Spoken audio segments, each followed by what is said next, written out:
Hello and welcome students. In this video, I'll explain you the second chapter of Vistas, that is The Tiger King, written by Kalki. First of all, I'll give you some information about the writer of this story. His full name was Ramaswamy Iyer Krishnamurthy and he was a Tamil writer, journalist, poet, critic and Indian independence activist. He penned 120 short stories, 10 novelettes, 5 novels, 3 historical romances, editorial and political writings and hundreds of film and music reviews. काल्की का पूरा नाम रामास्वामी अय्यर कृष्णमूर्ति था। वो एक Tamil writer, journalist, poet, critic और Indian independence activist थे। उन्होंने 120 short stories, 10 नॉवेलेट्स, 5 novels, 3 historical romances, editorial and political writings and hundreds of film and music reviews लिखे। Now students, I'll give you a brief intro of this chapter. The story is a satire on the rich and powerful kings of the olden times. In order to prove the prophecies of the fortune teller wrong, the king of Pratibandhapuram mindlessly kills 99 tigers, but the 100th one, the cause of the king's death, escapes his bullet. Ultimately, the king is killed by an inanimate tiger made of wood. Hence, the prophecy turns to be true despite the king's effort to prove it wrong.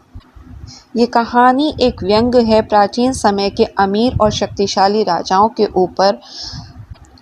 Fortune teller यानी भविष्य वक्ता की भविष्यवाणी को गलत साबित करने के लिए प्रतिबंधपुरम का जो राजा था उसने 99 टाइगर्स जो थे उन्हें बगैर सोचे समझे मार दिया। लेकिन जो 100वें नंबर का टाइगर था जो कि कारण था राजा की मृत्यु का, वो उसकी गोली से, उसके बुलेट से बच जाता है और आखिर में राजा की जो मौत होती है और राजा की जो डेथ होती है वो एक वुड के टाइगर से होती है, लकड़ी के बने हुए टाइगर से होती है। और इस तरह से जो भविष्यवक्ता के द्वारा भविष्यवाणी की गई थी वो सच साबित होती है। राजा के काफ़ी सारे एफर्ट्स करने के बावजूद कि उसने जो काफ़ी सारे एफर्ट्स किए थे उस भविष्यवाणी को गलत साबित करने के लिए, उसके बावजूद जो भविष्यवक्ता ने भविष्यवाणी की थी वो सच साबित होती है। Now students, I'll tell you the story of this chapter. The Maharaja of Pratibandhapuram is the hero of this story. He also came to be known as Tiger King. As soon as he was born, astrologers had foretold that one day the Tiger King would actually have to die. The 10-day-old prince addressed the astrologers as "O wise prophets," he asked them to tell him the manner of his death. The chief astrologers said that death would come from the tiger. The prince growled, "Let tigers beware." इस कहानी का जो hero है वो प्रतिबंधपुरम का महाराज है और उसे टाइगर किंग के नाम से भी जाना गया। जब उसका बर्थ हुआ तो एस्ट्रोलॉजर्स जो थे, जो भविष्यवक्ता थे, उन्होंने भविष्यवाणी की कि टाइगर किंग को एक दिन मरना पड़ेगा, एक दिन उसको मृत्यु आएगी। तो 10 दिन का जब वो प्रिंस था, 10 डेज ओल्ड जो वो प्रिंस था, उसने एस्ट्रोलॉजर्स को यानी भविष्यवक्ताओं को संबोधित करते हुए कहा, "ओ बुद्धिमान भविष्यवक्ताओं।" और 10 डेज ओल्ड प्रिंस ने, ये जो 10 दिन का राजकुमार था, उसने उन लोगों से यानी जो भविष्यवक्ता थे उनसे मृत्यु का जो मैनर था वो पूछा। जो चीफ एस्ट्रोलॉजर था उसने कहा कि उसकी मृत्यु जो है वो एक टाइगर के थ्रू आएगी। ये सुनकर जो राजकुमार था वो गुर्राया। उसने कहा कि भागो, सावधान कर दो, यानी कि जितने भी टाइगर्स हैं वो सावधान हो जाएं। When the crown prince came of the age at 20, his estate came into his hands. There were many forests in Pratibandhapuram state. They had tigers in them. The Maharaja started out on a tiger hunt. The Maharaja was thrilled when he killed his first tiger. He sent for the state astrologer. The old man said, "Your Majesty may kill 99 tigers in exactly the same manner, but you must be very careful with the 100th tiger." The astrologer promised to tear up all his books on astrology and set fire to them if he killed the 100th tiger. जब राजकुमार 20 साल का हुआ तो उसके राज्य की शासन सत्ता उसके हाथों में आ गई। प्रतिबंधपुरम राज्य में काफ़ी सारे जंगल थे और उनमें काफ़ी सारे बाघ भी थे।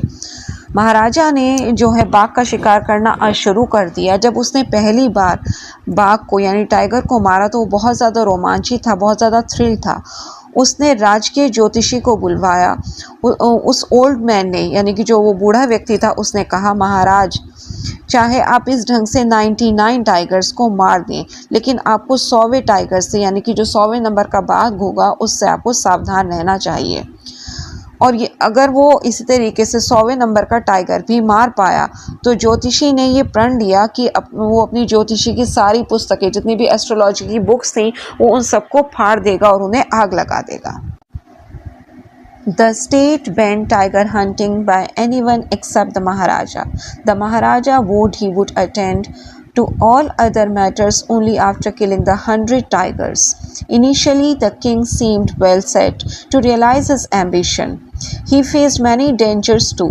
Sometimes the bullet missed its mark, the tiger jumped upon him, he fought the beast with his bare hands. Each time it was the Maharaja who won. State में महाराजा के सिवाय हर एक पर टाइगर हंटिंग करने पर बैन लगा दिया गया, प्रतिबंध लगा दिया गया, और महाराजा ने ये शपथ ली कि वो अपने राज्य के बाकी मामले बाद में देखेगा, पहले वो 100 टाइगर्स मारने का जो उसका टारगेट है वो उसको पूरा करेगा। शुरू में ऐसा लगा कि वो अपनी महत्वाकांक्षा, अपनी एम्बिशन जो है वो उसको ईजीली पूरा कर लेगा, लेकिन उसे काफ़ी सारे डेंजर्स भी जो है उनको फेस करना पड़ा। कभी कभी बुलेट जो है उसको निशाना चूक जाता था, और कई बार जो टाइगर्स होते थे वो उसके ऊपर छलांग लगा देते, जंप कर देते थे, और कई बार जो है उससे नंगे हाथों बिना किसी हथियार के टाइगर से लड़ना पड़ता था, और हर बार महाराजा ही जीतता था। Once he was in danger of losing his throne. A high-ranking British officer visited Pratibandhapuram. He was very fond of hunting tigers and fonder of being photographed with the tiger he had shot. He wished to hunt tigers in Pratibandhapuram. The Maharaja was firm in his resolve. He refused permission since he had prevented a British officer from fulfilling his desire. The Maharaja stood in danger of losing his kingdom itself. The Maharaja and the Diwan held deliberation over this issue. About 50 expensive diamond rings of different designs were sent to the British officer's good lady. The king and the minister expected her to choose 1 or 2 rings and send the rest back, but she kept all of them and sent a letter of thanks. The Maharaja was happy that though he had lost 3 lakh of rupees, he had managed to retain his kingdom. एक बार राजा पर अपनी राजगद्दी गंवाने का खतरा आ गया था। एक हाई रैंकिंग ब्रिटिश ऑफिसर जो था वो प्रतिबंधपुरम घूमने के लिए आया, और उससे टाइगर हंटिंग का बहुत ज़्यादा शौक था, और अपने द्वारा मारे गए जो बाघ थे, जो टाइगर्स थे, उनके साथ फ़ोटो खिंचवाने का भी उसको बहुत ज़्यादा शौक था, और वो प्रतिबंधपुरम में भी टाइगर हंट। लेकिन महाराजा जो था वो अपने संकल्प पर बिल्कुल दृढ़ था। उसने उसको जो है परमिशन देने से मना कर दिया, और क्योंकि उसने एक ब्रिटिश ऑफिसर की इच्छा पूरी होने से उसने रोक दिया था, उसकी इच्छा पूरी नहीं होने दी थी, महाराजा पर अपना राज्य गंवाने का खतरा जो था वो मंडराने लगा। इस प्रॉब्लम पर महाराजा ने और उसके दीवान ने काफ़ी ज़्यादा विचार विमर्श किया, और उन्होंने डिफरेंट डिज़ाइंस की 50 महंगे हीरो की अंगूठियां जो थी वो मंगाई और ब्रिटिश ऑफिसर की वाइफ के लिए भेज दी।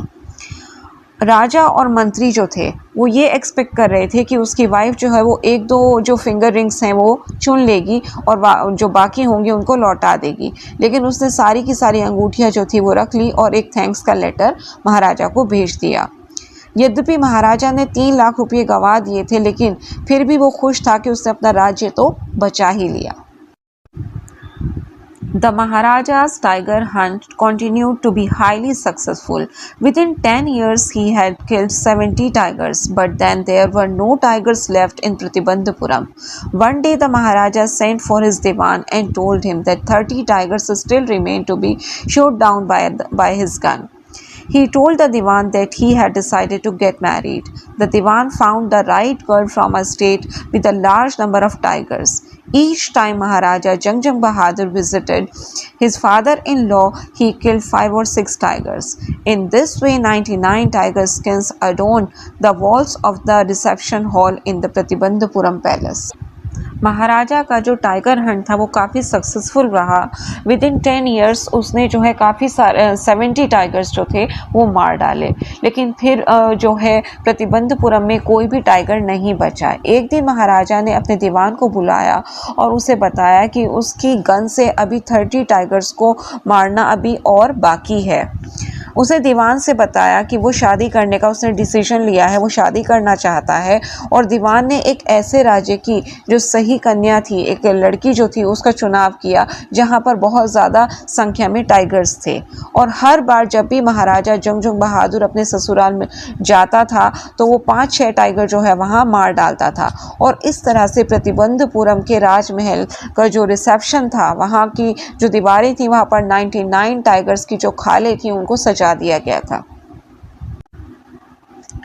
There remained just one tiger to be killed to reach the figure of 100, but the tiger farms had now run dry even in his father-in-law's kingdom. It became impossible to locate tigers anywhere. The Maharaja was sunk in gloom. Soon he got a happy news. In his own estate, sheep began to disappear frequently from a hillside village. Surely a tiger was at work. The villagers ran to inform the Maharaja, but the tiger was not easily found. The Maharaja refused to leave the forest until the tiger was found. Maharaja's anger and obstinacy rose higher. Many officers lost their jobs. 100 का number पूरा होने में अब सिर्फ एक tiger को मारना बाकी था। लेकिन अब उसके जो ससुराल थी, वहाँ का जो राज्य था, वहाँ पर भी जो टाइगर्स का नंबर था वो बिल्कुल फिनिश हो गया था। वहाँ पे टाइगर्स नहीं बचे थे और कहीं भी टाइगर को ढूंढना जो था वो बिल्कुल इम्पॉसिबल हो गया था। अब महाराजा जो था वो बहुत ज़्यादा उदास हो गया और उसे जल्दी ही एक सुखद समाचार मिला, एक गुड न्यूज़ मिली। उसके अपने ही राज्य में पहाड़ी के पास वाले गाँव में जो शीप थे वो गायब होने शुरू हो गए थे। निश्चित तौर पर वहाँ कोई टाइगर जो था वो काम कर रहा था, टाइगर्स जो था वो शीप्स को खा जा रहा था। तो जो वहाँ के जो ग्रामीण लोग थे वो महाराजा को समाचार देने के लिए दौड़े, लेकिन जो टाइगर था वो आसानी से नहीं मिल पाया। महाराजा का जो क्रोध था और हर्ट थी वो बहुत ज़्यादा ऊपर चढ़ता गया और कई अधिकारियों को अपनी नौकरी से हाथ धोना पड़ा। One day the Tiger King was very angry. He called the Diwan and ordered him to double the land tax forthwith. The Diwan said that the people would become discontented. Then their estate too would fall a prey to the Indian National Congress. The king asked the Diwan to resign. The Diwan felt afraid. He felt life returning to him only when he saw the tiger which had been brought from the People's Park in Madras and kept hidden in his house. एक दिन महाराजा अत्यधिक क्रोधित हो गया, वो बहुत ज़्यादा गुस्से में था। उसने दीवान को बुलाया और कहा कि जो स्टेट थी जहाँ पर टाइगर के मिलने की न्यूज़ मिली थी, वहाँ पर जो टैक्स है उसको डबल कर दिया जाए। दीवान ने कहा कि लोग जो हैं वो असंतुष्ट हो जाएंगे और फिर उनका जो राज्य है वो भारतीय राष्ट्रीय कांग्रेस का शिकार बन जाएगा। राजा ने दीवान को रिजिग्नेशन देने के लिए कहा। दीवान जो था वो बहुत ज़्यादा डर गया। उसे अपना जीवन लौटता हुआ तभी महसूस हुआ जब उसने एक जो टाइगर था जिसे कि मद्रास के एक पार्क से लाया गया था और उसे अपने घर में छिपा कर रखा गया था, उसको देखा।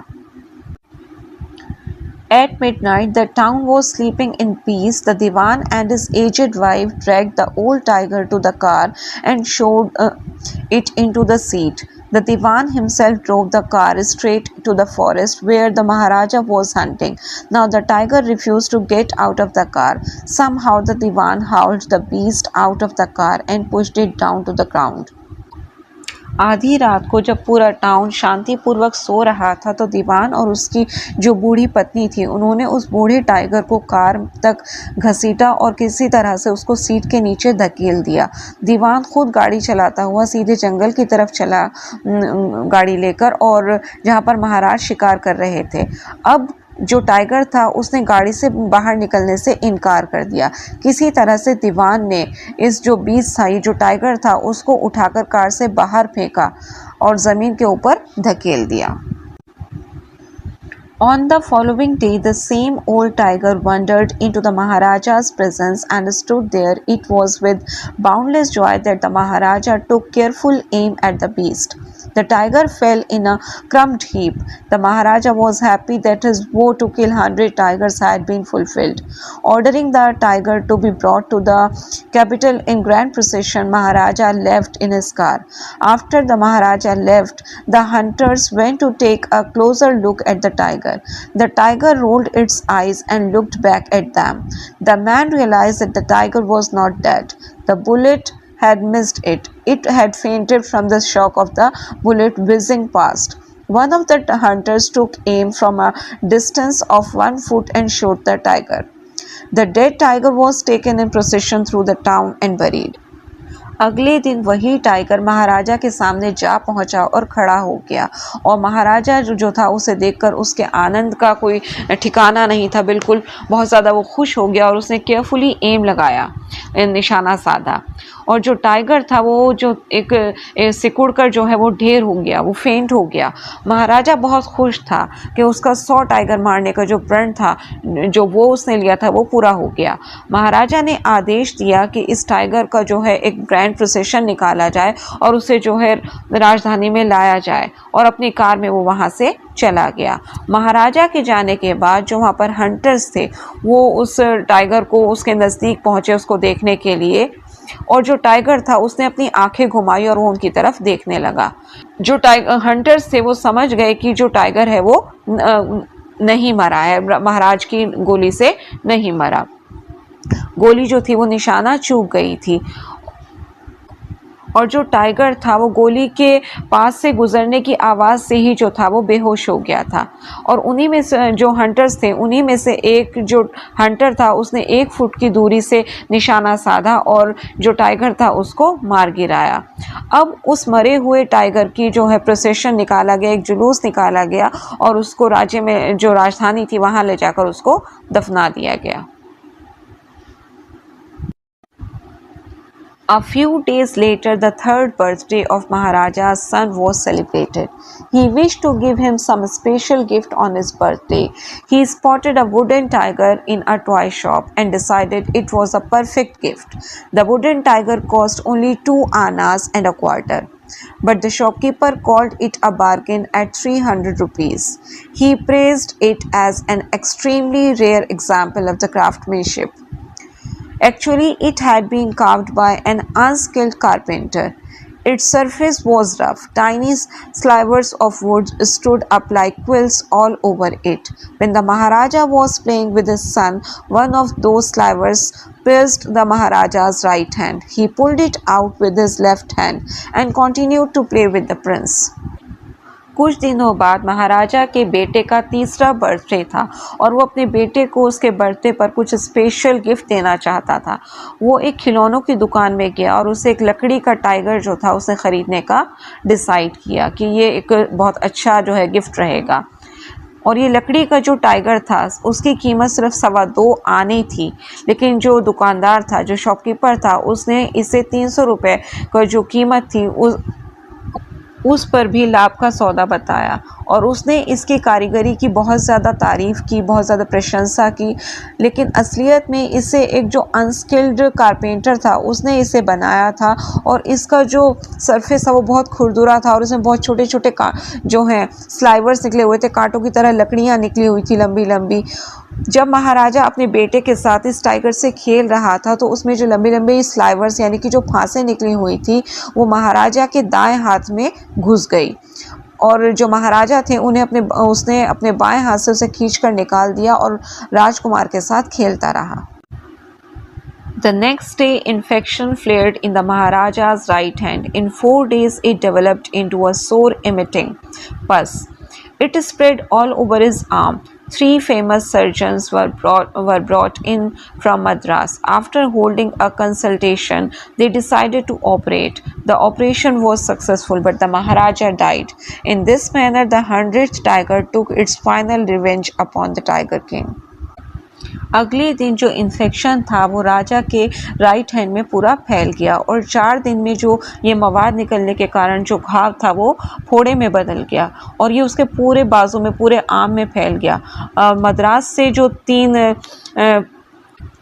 सर्जन्स थे उन्हें बुलाया गया और उन्होंने जो है विचार विमर्श करने के बाद ऑपरेशन करने का डिसीजन लिया और ऑपरेशन जो था वो सक्सेसफुल रहा, लेकिन जो महाराजा था वो मारा गया और इस तरह से जो 100वें नंबर का टाइगर था उसने आखिरकार अपना बदला ले ही लिया।